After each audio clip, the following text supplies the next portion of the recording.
인하대학교에서 동급생을 상대로 성폭행을 저질러 숨지게 한 혐의를 받는 20대 남성이 구속됐습니다. 해당 남성은 구속영장 심사에 나와 취재진의 질문에 죄송하다고 말했습니다. 정인영 기자입니다. 슬리퍼를 신고 검은 모자를 쓴 남성이 법원으로 들어옵니다. 준강간 치사 혐의를 받는 인하대학교 1학년생 20살 남성 A씨입니다. A씨는 구속영장 심사 출석 1시간 만에 유치장으로 옮겨졌고 결국 구속됐습니다. 혐의 인정하십니까? 피해자일 때 한 말 없어요? 네, 구조 요청 안 하셨습니까? 증거인멸 시도하셨어요? A씨는 지난 금요일 새벽 인하대의 한 단과대학 건물에서 아는 사이인 다른 학과 여대생에게 성범죄를 저지르고 숨지게 한 혐의를 받습니다. A씨는 사건 발생 이후 자리를 떴고 피해자는 건물에서 추락해 있다가 행인이 발견해 병원으로 옮겨졌지만 숨졌습니다.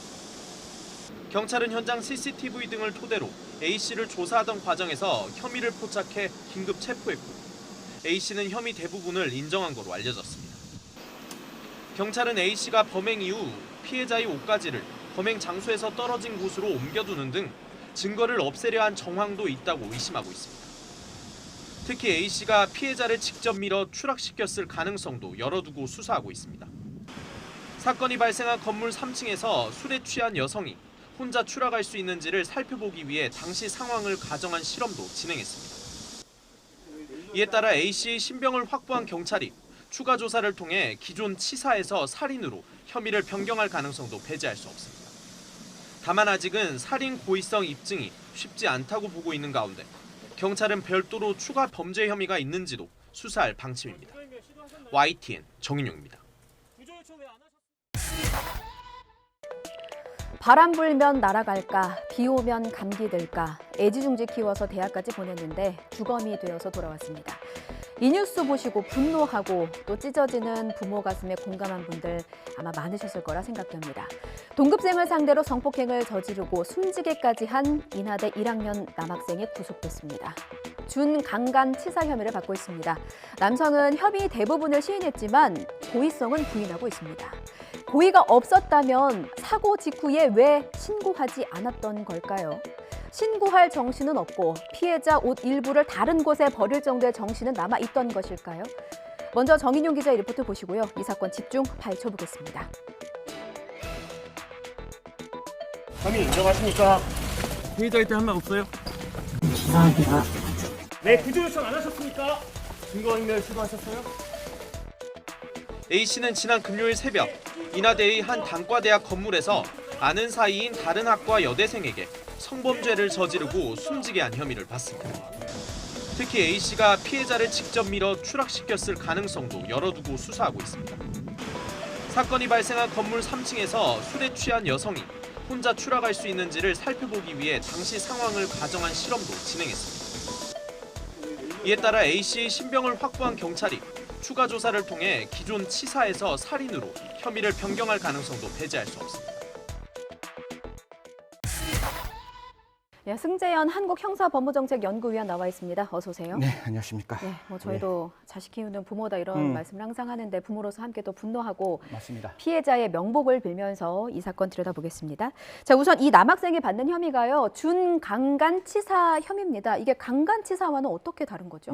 준자가 붙으면 그 피해 여성이 항거가 불가능하거나 심신미약인 상태인 거예요. 원래 네. 강간이 성립되기 위해서는 피해자에게 폭행 협박이 있어야 되는데 이게 항거 불가능한 상태. 지금 이제 앞서 여러 가지 리포트에 보면 엄주를 했기 때문에 부축해서 학교로 들어가는 모습이 오전 1시 30분에 보였기 예. 때문에 그런 상황이라면 항거가 불가능한 상태를 이용해서 성폭행을 한 것이고 뒤에 이제 치사라고 나오는 것은 만약에 고의로 추락사를 시켰다면 살인이 될 건데 예. 그게 아니라 뭐 옥신각신하는 와중에서 만약에 떨어졌다면 그건 고의가 부정될 수 있으니 첫 번째는 중강간치사로 영장은 청구했지만 예. 이건 공소장 변경이라는 제도를 통해서 언제든지 중강간 살인으로 바뀔 수 있습니다. 정확한 명칭은 강간살인인데요. 예. 이거는 경찰이 반드시 찾아서 이게 고의성이 있는지 없는지, 즉 살인의 고의가 있는지 없는지는 반드시 확인해야 되는 대목이라고 생각합니다. 지금 고의성 유무를 강조하셨는데 일단 이 남학생은 혐의 대부분을 인정을 한 상태잖아요. 근데 어떤 혐의를 구체적으로 본인이 인정을 한 것이고 어떤 혐의를 부인하는 것인가요? 지금 나와 있는 경찰의 뭐 브리핑을 종합해서 판단해 보면 예. 이제 중간간 상태, 아까 한거 불가능 상태를 이용해서 성폭행을 했다. 이 점에 대해서는 시인을 하는 것 같아요. 예. 그런데 내가 밀어서 추락사인 것은 아니다. 예. 즉 내가 고의로 그 피해 여성을 살해하지는 않았다라는 점을 다투고 있기 때문에 경찰에서 아마 그 3층의 담 높이가 한 1m 정도 되는가 봐요. 예. 제가 피해자의 신상이라서 키는 제가 말씀 안 드리겠지만 예, 예. 일반 여성의 키라고 생각하시고 그 키에서 과연 1m 높이의 그 담벼락을 추락사하기 위해서는 어떠한 힘이 가해져야 될 것이냐, 즉 스스로 추락사를 할 수 있을 것이냐, 아니면 밀어서 추락사를 해야 될 것이냐, 이런 것을 다방면에서 검토했고 또 시간이 이제 자정이다 보니까 그 자정 시간 무렵을 예. 확인해서 그렇게 현장 점검을 검증을 했다 이렇게 나오고 있습니다. 그렇군요. 지금 저희 승 의원님 옆으로 현장 검증하는 네네. 예, 그 장면이 나가고 있습니다. 그러니까 경찰의 수사 결과에 따라서 이런 부분을 입증을 하면 혐의가 살인죄로 충분히 바뀔 수도 있는 상황인 건가요? 뭐 제가 수사를 하는 만약에 검사라면 저는 예. 지휘를 이렇게 내릴 것 같아요. 지금 저 이렇게 그 붓으로 이렇게 하는 게 예. 지문이 지문이 있는지를 확인하는 거예요. 그러니까 이게 아침에 좀 말씀드리기 너무 죄송스러운데 예. 밀었다면 뭔가 지탱하고 밀었을 거잖아요. 그러면 그 벽에 그 가해자의 지문이 묻어 있든지 예. 아니면 그 가해자의 지문은 없고 거기는 피해자의 지문만 있든지 뭔가 그 지문을 통해서 어떠한 상황이 있는지 어떻게 지문이 족적에 남아 있는지에 따라서 우리가 흔히 말해서 이렇게 그림을 그려볼 수 있잖아요. 그런 걸 촘촘하게 그림을 그려서 정말 피해자가 옥신각신하는 과정에서 넘어졌는 예. 건지 아니면 그냥 가해자가 대놓고 밀었는지는 그런 여러 가지 정황을 통해서 확인할 수 있다. 저는 지문 확인이 굉장히 중요하다 이렇게 말씀드리겠습니다. 그 확인해야 되는 부분이 뭐 지문도 있겠고 족적도 있겠고 또 그 현장에서 경찰들은 어떤 거를 구체적으로 채집하는 지금 겁니까, 증거를? 사실상 이게 CCTV 사각지대에 모여 있었기 때문에 예, 예. CCTV라는 우리가 흔히 말해서 과학적 기기는 사용할 수 없는 부분일 것 같아요. 예. 그래서 이런 어떤 여러 가지 이것도 역시 포렌식이거든요. 과학적 증거 기반이니까 그러한 지문과 족적을 통해서 그러한 어떤 상황을 분명히 알 거 아니에요. 안다면 그걸 가해자에게 이제 구속을 했으니까 피의자 신문을 받을 수 있잖아요. 그러면 그 상황을 정확히 이렇게 설명을 하는 거죠. 너 이렇게 했는데 어떻게 이게 그냥 자연사라고 저 옥신각신하다가 추락했는 거냐? 이거는 분명히 네가 의도적으로 사람을 밀은 거 아니냐? 예. 이렇게 질문을 하는 과정에서 자백을 받아낼 수도 있으니까요. 그거는 뭐 경찰의 능력이고 경찰의 수사의 역량이다 이렇게 말씀드리겠습니다. 그렇군요. 그럼 혐의가 만약에 바뀌게 된다면 받을 수 있는 형량도 달라지는 거죠? 완전히 달라질 수가 있는 거죠. 지금은 이제 우리 중간간치사인데 그걸 그냥 법명으로는 강간치사로 가요. 강간치사 같은 경우에는 무기 또는 10년 이상의 징역이 것이고 만약 강간살인이 되면 예. 사형하고 무기밖에 없는 거죠. 그러니까 예. 유기징역이 빠질 수가 있기 때문에 뭐 대통령실에서도 그런 말씀하셨는데 이거는 있을 수 없는 일이고 예. 이런 일이 두 번 다시 일어나지 않도록 만든다면 아까 뭐 엄단 선생님이라고 말씀 주셨는데 그 사람이 한 행동에 저는 반드시 걸맞은 형벌을 과해야 된다라는 말씀드리고 조금 이따 또 설명드리겠지만 저는 시험 마치고 난 다음에 뭐 소주 한 잔, 뭐 술 한 잔 할 수 있다라고 생각하는데 예. 그러면 술을 먹고 난 다음에 친구 둘과 이 피해 여성이 같이 있었는데 이 가해 남성이 피해 여성을 데려다 준다라고 예. 밖에 나왔다는 거예요. 예. 그럼 데려다 주면 어디로 데려다? 집에다 데려다 그렇죠. 줘야죠. 그런데 어디로 갔죠? 학교로 갔습니다. 학교로 갔죠. 그것도 아무도 존재하지 않는 그런 어떤 학교 건물로 들어갔다는 걸 보면 저는 사실상 계획적으로 이러한 범죄를 했지 않았을까 이 부분도 반드시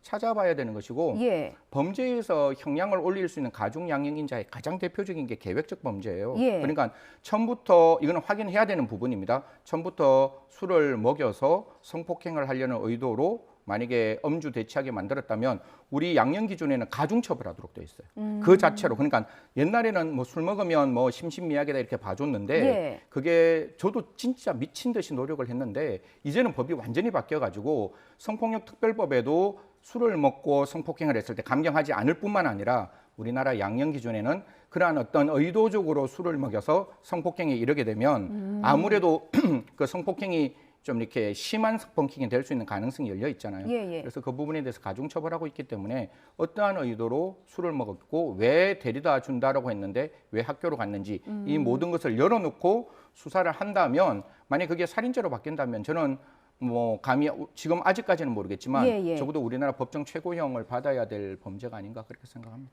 저는 그나마 이게 음주 때문에 뭐 워낙 음주로 인한 심신미약 상태를 주장하는 그런 가해자들이 많으니까요. 음주로 인해서 감경 사유가 될까 봐 우려했는데 또 그건 아닌 거군요. 네네. 고의성을 말씀해 주셨는데 일단 집이 아니라 학교로 데려간 점, 이 부분에 좀 고의성이 짙다고 보시는 거고, 또 하나가 고의성이 없었다면 사건 직후에 이게 우발적인 사고라면 신고를 해야 되잖아요. 근데 신고를 또 하진 않았단 말입니다. 그렇죠. 그 부분이 더 저는 좀 이렇게 이 범죄를 바라보는 시각이 제가 더 화가 나는 부분인데 예.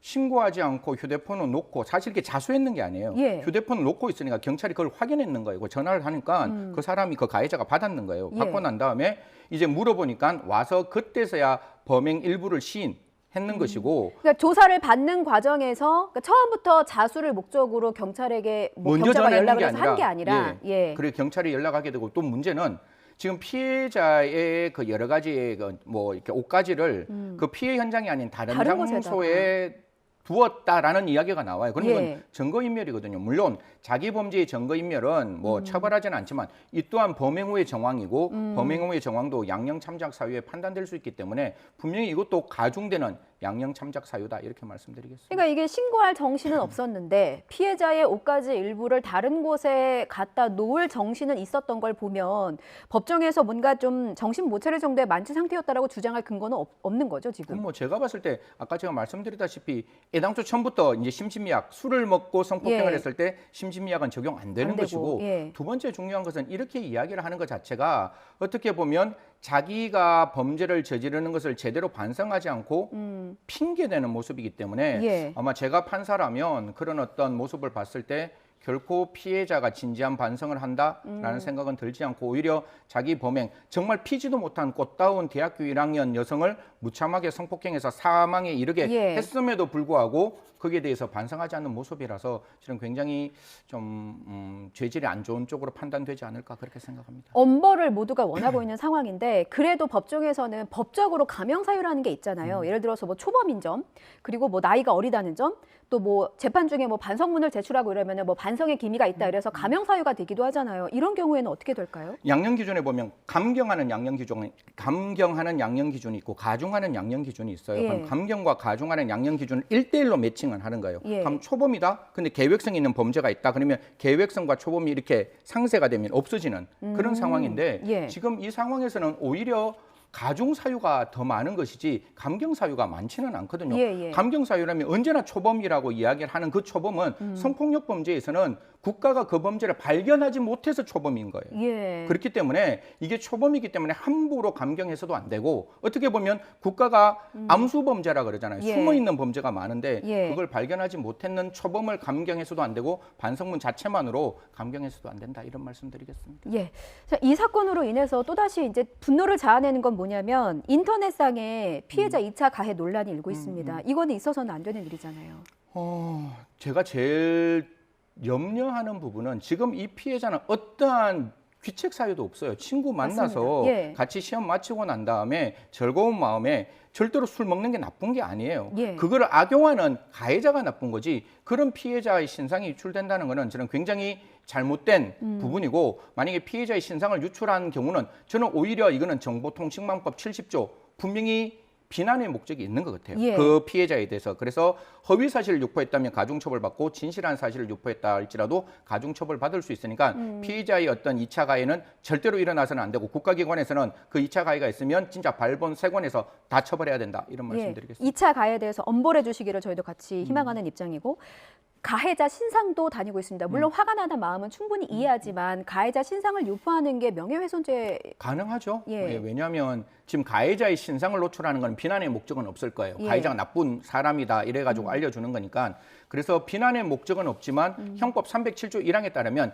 그 사실을 적시하는 경우에 있어서도 명예훼손죄가 성립될 수 있으니까 절대로 국민 여러분께서는 국가기관이 판단될 때까지는 조금 자중했으면 좋겠고 제가 한 가지만 더 말씀 더 드리면 예. 이게 강간 살인으로 바뀌면 이거 신상 공개 대상이 되는 범죄가 될 수 있어요. 그러니까 지금은 치사기 때문에 그 특정 강력 범죄에 들어가지 않아서 신상 공개 대상이 안 되는데 예. 만약에 정확한 증거만 나오면 예. 그 증거에 따라서 신상 공개 대상도 될 수 있으니까요. 조금 참으시고 경찰의 수사를 좀 지켜보시면 좋겠다는 말씀드리겠습니다.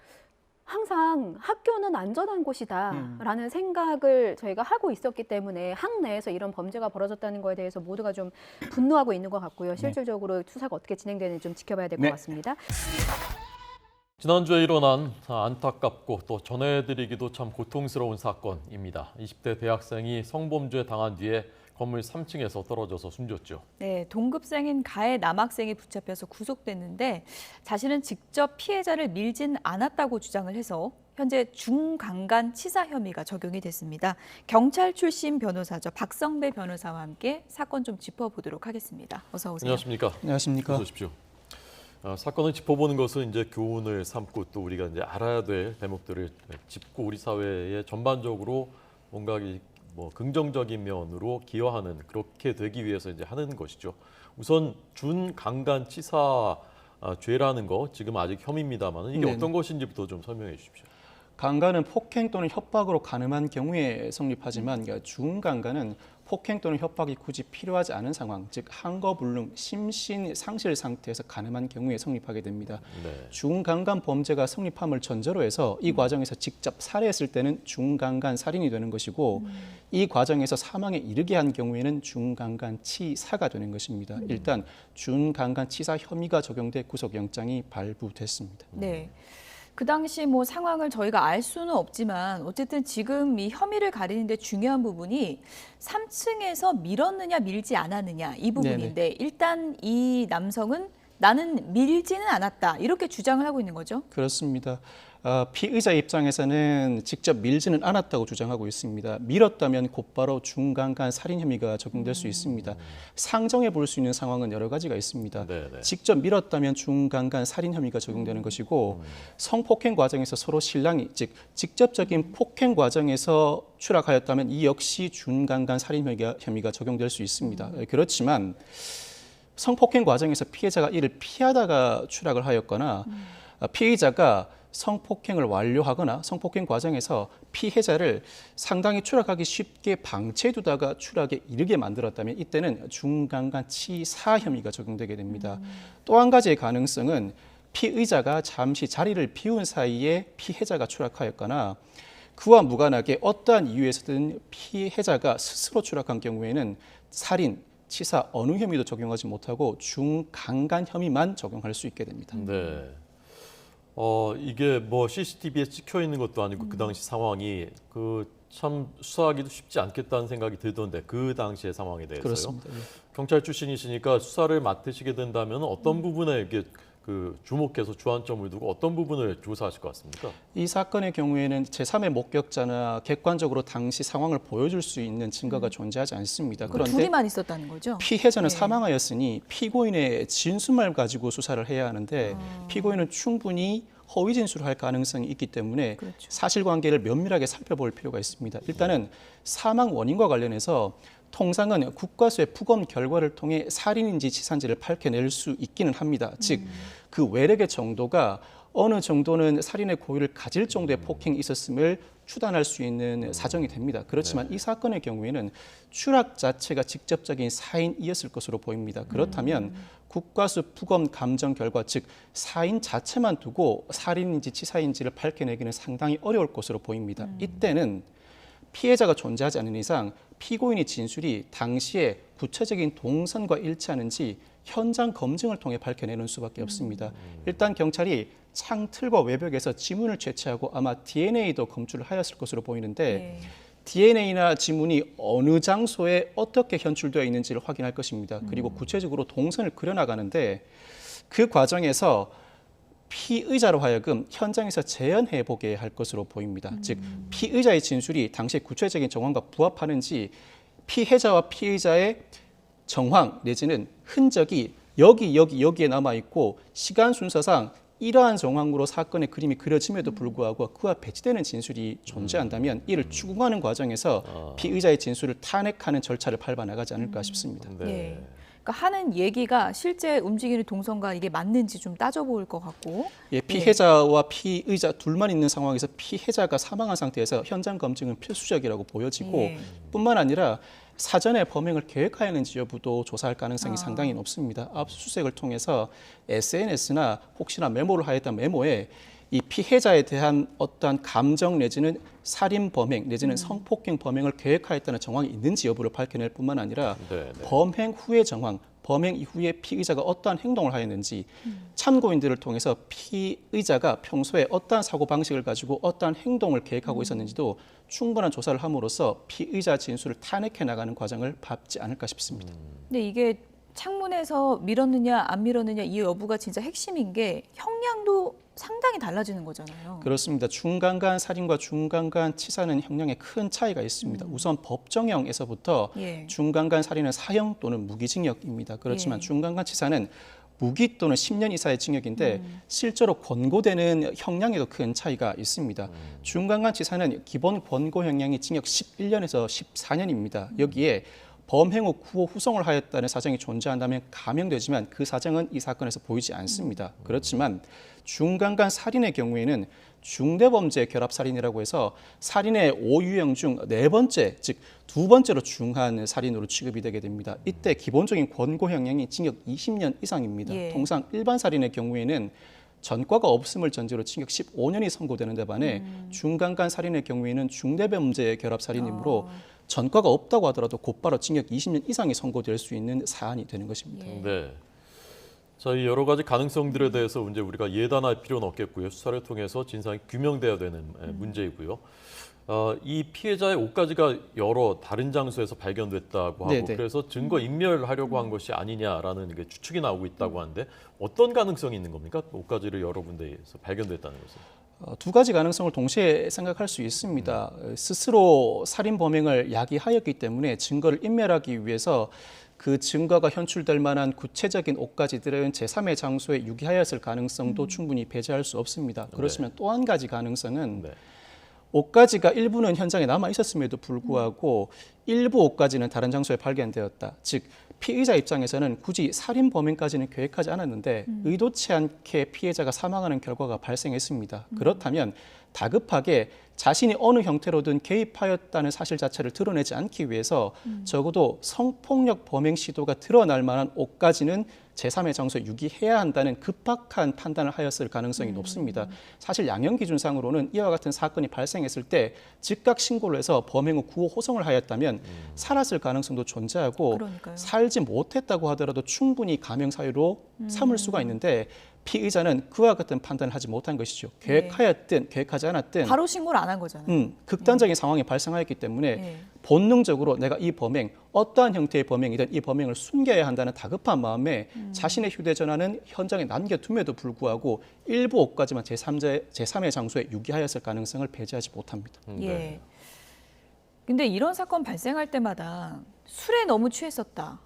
내가 심신미약이었다. 이런 거 주장하잖아요. 네네. 이번 경우에도 그럴 가능성이 있을까요?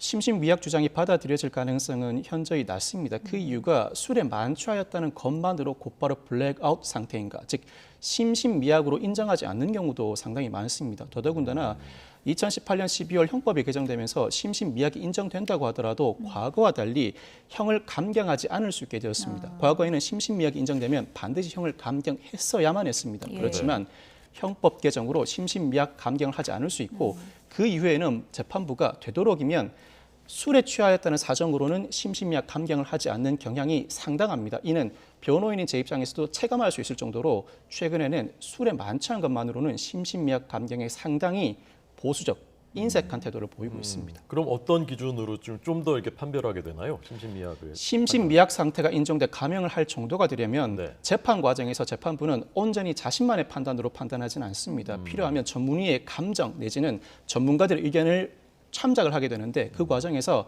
보호관찰소에 당시 심신미약 상태에 있었는지 여부를 조회하게 됩니다. 즉 당시에 피의자가 어떠한 심리 상태에 있었는지, 그동안에 피의자가 어떠한 치료를 받아왔는지, 그리고 술에 취하였을 때 피의자의 상태가 어떠했는지, 평소에 주량이 어떠하며 당시에 재반 사정상 심신미약을 인정할 만한 상태에 있는지를 조회해보고 네. 그 결과를 토대로 재판부도 납득을 했을 때 심신미약을 받아들여 형을 감경하는 정도에 이르는 것이지 단순히 법정에서 술에 만취하였다. 술에 취한 사실 자체는 부정할 수 없는 상황이니까 술에 취하였다는 사정만으로 심신미약 감경을 인정하는 데는 상당히 소극적인 태도를 보이고 있으니 제 변호인인 제 입장에서도 체감을 하고 있는 실정이라고 할 수 있습니다. 네. 예. 뭐 지금 이제 앞으로 경찰이 여러 가지 수사를 해서 사건의 전말을 좀 밝혀내야겠지만 이번 사건 같은 경우에는 수사를 만약에 할 때 가장 애로점이라고 할까요? 어떤 부분일까요? 앞서 말씀드렸던 것처럼 적어도 성범죄의 경우에 피의자뿐만 아니라 피해자는 존재합니다. 피의자와 피해자만 존재하는 성범죄의 경우에도 제3자가 없고 뚜렷한 물증이 없어서 수사가 어려운데 피해자가 사망한 이 사건, 피의자의 진술만 존재하는 이 사건에서는 피의자의 진술을 탄핵해 나가는 과정을 밟을 수밖에 없습니다. 피의자는 본능적으로 자신에게 불리한 정황을 숨기고 유리한 정황만 진술하기 마련입니다. 그 진술을 고지곧대로 초기에 믿을 수는 없다 보니까 피의자의 진술을 탄핵해 나가는 과정이 필요한데 국과수의 감정 결과를 통해 살인인지 치사인지를 밝혀내기가 이 사건에서는 어렵지 않을까 싶은 생각이 듭니다. 그렇다면 현장에서 어떠한 시간적 순서에 따라 동선 과정을 밟아왔는지 이 상황에서 피의자와 피해자는 어떠한 동작을 취하였을 것이고 그 이후에 통상적인 법 감정을 가진 일반인이라면 피의자와 피해자가 어떠한 태도를 취하였을지 여러 가지 가능성을 염두에 두고 각 가능성마다 전체적인 그림을 그려나감으로써 피의자의 진술을 그 신빙성 탄핵해 나가는 과정이 필요한데 우선 피의자에게 가능성을 미리 제시하지는 않았습니다. 피의자로 하여금 전반적인 사건 정황을 진술하도록 하게 한 다음에 그 진술의 모순점을 밝혀나가고 일부 정황상 드러난 객관적인 정황상 피의자의 진술에 모순점이 있을 때 파고들게 되겠죠. 그럼 피의자는 일부 진술을 바꿀 수도 있습니다. 그 과정에서 또 다른 가능성을 제시하고 여러 피의자 신문 과정을 통해서 그 신빙성을 밝혀나가는 과정이 필요한데 이 과정은 한두 번 신문으로 그칠 수 있는 상황이 아닙니다. 앞으로 최소한 서너 번 내지는 현장 검증과 검찰 수사에서의 피의자 신문까지 필요한 상황이 이어지지 않을까 싶습니다. 그렇군요. 자, 어쨌건 이 가해자가 혐의의 상당 부분을 인정했다고 하니까 재판을 통해서 처벌받고 죄값을 치러야 되겠습니다만은 가해자의 신상, 뭐 심지어는 피해자의 신상까지도 일부 그 유출이 되고 있다고 하는데 또 이것은 이것대로 명백한 불법 행위인 것이죠. 많은 국민들의 분노를 자아낼 만한 사건입니다. 충분히 그 심정을 이해하지만 그렇다고 하더라도 피의자나 피해자의 신상을 공개하는 것 자체는 법적으로 상당히 큰 문제의 소지가 있습니다. 정보통신망법상 명예훼손죄가 문제될 여지가 있는데 이와 유사한 판결도 있습니다. 성폭력과 관련된 처벌을 받게 되는 피의자 내지는 피고인을 상대로 일종의 정의관념에 따라 그 신상 정보를 공개한 경우에 정보통신망법상 명예훼손죄로 처벌된 전례들이 있습니다. 그렇군요. 일종의 사적 정의관념에 기반한 것이라고 하더라도 구체적인 피의자의 신상 정보를 공개하는 것까지 우리 법이 허용하고 있지는 않습니다. 그리고 그 공개 과정에서 실제로 아직까지도 이 사건에서는 범죄 혐의가 확정적으로 고정돼 있지 않습니다. 즉 피의자나 피고인이 스스로 범하지 않은 죄까지 이 피의자, 피고인이 범하였다는 인식 자체를 풍길 우려가 있고 어떠한 경우에도 사적으로 피의자나 피해자의 신상 정보를 공개할 권한은 보유하고 있지 않습니다. 그렇다면 분노한 그 감정은 이해하지만 이를 통해서 피의자의 신상 정보를 무차별적으로 공개하는 것은 법적으로 문제될 소지가 있고 제고되어야 마땅하지 않을까 싶습니다. 이번 사건은 또 사건 보도가 되자마자 또 학교가 특정되고 또 캠퍼스 내에서 일어난 사건이다 보니까 또 그 피의자에 대한 그 신상 정보 공개, SNS라든지 그런 게 좀 빨리 공개가 된 면도 있는 것 같더라고요. 맞습니다. SNS가 발달하고 20대들은 SNS를 상당히 활발하게 사용하고 있기 때문에 SNS를 통해서 순식간에 신상 정보가 퍼진 것으로 보입니다. 그리고 이렇게 퍼진 신상 정보는 대자보나 오프라인을 통한 신상 정보 공개와 달리 더 이상 삭제도 불가능하게 됩니다. 실제로 이 사건이 어떤 결말을 맞을지는 모르지만 이로 인해서 피의자뿐만 아니라 피의자와 관계된 피해자, 연쇄적으로 여러 사람의 명예가 훼손될 우려도 있기 때문에 이와 같은 행위는 자제되어야 하지 않을까. 단순히 법적으로 처벌 가능성이 있다는 차원에서뿐만 아니라 피해자 보호 차원에서도 이와 같은 행위는 자제되어야 하지 않을까 싶습니다. 네. 피해자 보호 관련해서 이제 그 보도 이 사건 초기에 보도됐을 때 여러 문제점도 지적됐었는데요. 그 보도 준칙이 잠깐 보여드리겠습니다. 자, 이런 경우에 성폭력범죄 보도의 세부 권고 기준, 한국기자협회 기준인데요. 피해자와 가족의 인권을 존중해야 된다. 매우 타당하고 합당하고 또 당연한 얘기이죠. 그래서 2차 피해 발생하지 않도록. 그래서 여대생 표현 또 초기에 이제 급하게 이 사실이 전해지다 보니까 알몸, 나체 이런 정제되지 않은 표현들이 보도에서 사용됐습니다. 저희도 일부 그랬습니다. 저희도 반성하고 있고요. 앞으로 이런 일이 없도록 해야 될 것 같습니다. 끝으로 변호사님, 이게 술이 면책 사유가 되진 않죠. 아까 말씀하신 대로. 그런데 이제 어쨌건 술이 이렇게 계기가 되는 촉발시키는 범죄들이 과거 경찰 재직하실 때 많이 있죠. 술이 촉발시키는 범죄가 상당히 많습니다. 네. 지구대에 근무할 때는 야간 업무의 50%가 주치자와 상대하는 과정이었어야 했고 실제로 강력 범죄의 상당 부분이 술과 연계된 경우가 많습니다. 즉 당사자 간의 갈등이 상존해 있다가 술이 매개체가 돼 강력 범죄로 폭발되는 경우가 상당히 많았었는데 술이 깨고 난 다음에 피해자는 두고 후회하죠. 그렇지만 돌이킬 수 없는 경우가 상당히 많았습니다. 이 사건의 경우에도 술이 촉발하였다고 볼 여지도 있습니다만 특히 성폭력 범죄 양형 기준상 내가 술을 마셨을 때 범죄로 나아갈 가능성이 있음을 예견하였거나 오히려 술을 핑계 삼아 가명 사유로 주장하기 위해서 술을 마셨을 때는 오히려 가중 요소로 삼고 있습니다. 즉 술에 취하였다는 사실이 이제는 더 이상 법원 실무상으로도 그렇고 면책 사유가 될 수 없다는 사실을 많은 사람들이 인식하여야 할 것 같습니다. 네, 꼭 그래야 되겠습니다. 자, 경찰 출신 박성배 변호사의 분석 들으셨습니다. 고맙습니다. 고맙습니다. 감사합니다. 동급생을 성폭행하고 숨지게 한 혐의를 받는 인하대생이 어제 구속됐습니다. 학교에서는 추모발길이 이어지는 가운데 경찰은 구속된 학생에게 살인 혐의를 적용할 수 있을지 검토하고 있습니다. 취재기자 연결해서 자세한 이야기 들어보겠습니다. 이준엽 기자. 네, 서해일부입니다. 네, 우선 사건 개요부터 다시 정리해 주시죠. 지난 15일 새벽 3시 50분쯤 인천 용현동 인하대학교 2호관 건물 앞에서 20대 여성이 쓰러져 있다는 신고가 처음으로 접수됐습니다. 피해자 20살 A씨는 해당 대학 1학년 새내기였는데 발견 당시 머리 등에 피를 흘리고 있었습니다. A씨는 CPR을 받으며 병원으로 이송됐지만 3시간 만에 숨졌습니다. 경찰은 주변 CCTV를 보고 당시 술에 취한 채 A씨를 부축해 범행 장소로 향한 남성이 들어가는 모습을 확인했는데요. 범행 현장에 남아있던 휴대전화를 발견해 해당 남성의 신원을 특정했습니다. 또 이날 오후 피의자 김모 씨 신병을 확보해 긴급 체포했습니다. 김 씨와 A 씨는 같은 동아리에서 활동한 것으로 전해졌는데요. 사건 발생 전날 서로 다른 계절학기 수업 시험을 치고 저녁에 다른 사람들까지 포함해 술자리를 가진 것으로 조사됐습니다.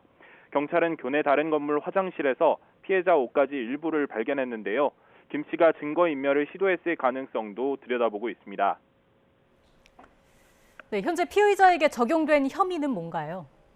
우선 김 씨가 구속영장 실질심사에 출석할 때 발언 들어보시겠습니다. 죄송합니다. 네, 구조 요청 안 하셨습니까? 증거인멸 시도하셨어요? 네, 긴급체포 당시 피의자 김 씨에게 적용된 혐의는 강간치사였는데요. 구속영장에 적시된 혐의는 준강간치사로 바뀌었습니다. 준강간죄는 가해자의 행동이 아닌 제3의 원인으로 피해자가 항거불능이나 심신상실 상태에 빠져있을 경우에 적용되는데요. 범행이 이루어졌을 때 이미 피해자 A씨가 술에 많이 취해 있었던 것으로 조사됐기 때문에 혐의가 바뀐 것으로 전해졌습니다. 다만 강간죄나 준강간죄나 적용되는 형량은 차이가 없습니다. 형량에 실제 영향을 미치는 것은 고의로 숨지게 한 살인인지 의도와 상관없이 숨진 치사인지인데요. 준강간치사 혐의라면 무기 또는 10년 이상의 징역형이 내려지지만 준강간살인 혐의가 적용되면 사형 또는 무기징역형으로 형량이 높아지기 때문입니다. 아직까지는 김 씨에게 적용된 혐의는 준강간치사입니다. 자, 그렇다면 혐의 적용과 관련해서 앞으로 수사에서 확인해야 할 내용은 어떤 것들이 있을까요? 치사 대신 살인 혐의를 적용하려면 고의성을 입증할 수 있어야 합니다. 경찰 조사에서 김 씨는 성폭행 사실은 인정하면서도 A 씨를 밀지 않았다면서 고의를 부인했는데요. 우선 국과수 1차 부검 결과에서는 기존 혐의 말고는 특이점이 없었다고 합니다. 경찰은 향후 수사 상황에 따라 고의로 피해자를 떠민 점이 확인되면 죄명을 치사에서 살인으로 바꿀 방침인데요. 인천경찰청 과학수사대는 최근 스스로 몸을 가누지 못할 정도로 취한 여성이 복도 창문에서 추락할 수 있는지 실험도 진행했습니다.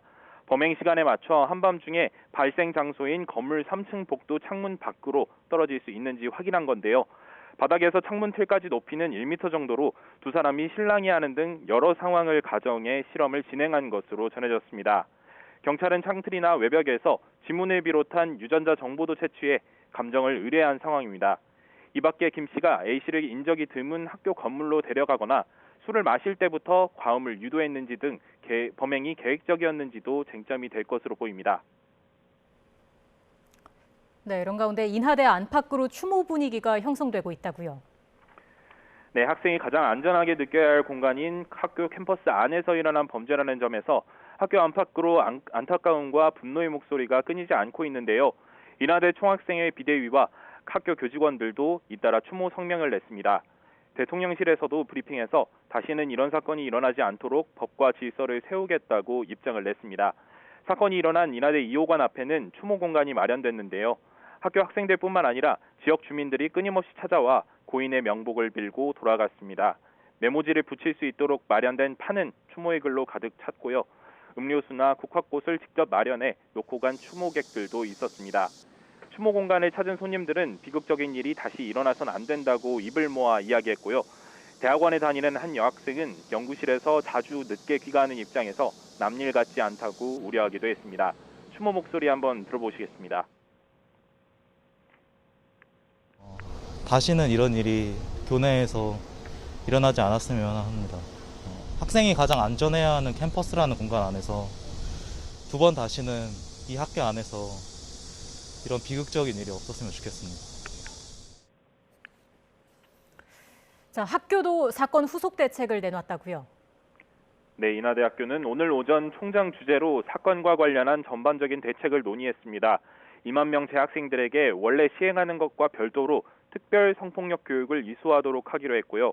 필요한 재학생들에게는 심리치료를 지원하기로 했습니다. 이 밖에 시설 출입 시간대를 조정하거나 CCTV 증설, 보안 인력 확충을 비롯한 보안 강화 방안도 마련할 방침입니다. 피의자 김모 씨는 교칙에 따라 가능한 한 빨리 퇴학 등 징계 조치할 예정입니다. 피의자 김 씨는 어제 증거인멸과 도주 우려가 있다는 이유로 구속됐고 경찰은 추가 조사를 이어가고 있는데요. 잇따르는 추모 분위기 속에 범행의 고의성, 계획성을 비롯한 사건 경위가 제대로 밝혀질 수 있을지 관심이 쏠리고 있습니다. 지금까지 사회일보에서 YTN 이준엽입니다.